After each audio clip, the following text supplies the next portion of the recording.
I was really pleased that we could bring the Lampedusa cross into chapel on Ash Wednesday this year. I had for a while been thinking it would be really good to have something in chapel which expressed the interest the community has taken over the past couple of years in the refugee crisis in Europe. And when I saw the cross that was bought for the British Museum made out of timbers from a boat that had come ashore on the island of Lampedusa, it seemed to me this would be a very good way to make our concern in the chapel physical and memorable.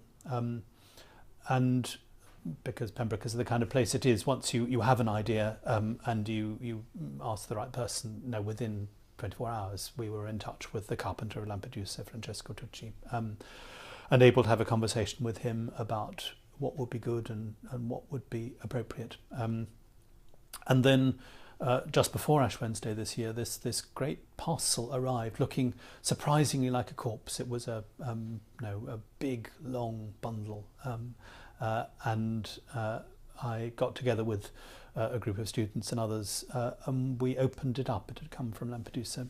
It had some life jackets, which I'd asked, very inadequate, very threadbare life jackets, which had retained some moisture and some sweat, so that as we opened the parcel you got a sense of the humanity and of the seaside and of the sea that the parcel itself, that the contents of the parcel were trying to tell. And then we got it out, very fine couple of pieces of wood. The carpenter had put some guide holes in and provided us with all the necessary screws and bolts so that we could put it together. And it was larger, I think, than I'd expected, but very poignant, very obviously made from boat timbers, very clearly something that had been part of a vessel. And in a chapel that is almost entirely composed of horizontals and verticals, it doesn't contain anything that's horizontal or vertical, and somehow makes the point that that the world isn't straight and right and proper the way it should be, but that there's kinks and crookedness and bends. So we put it together, and then we were faced with the question: well, how do we mount it? I can't just be left lying on the floor, and it needs to be safe. We can't have it where it could fall on anyone. And John from maintenance had, I think, the inspired idea of getting a rope. And after a while, we just lashed it to one of the pillars.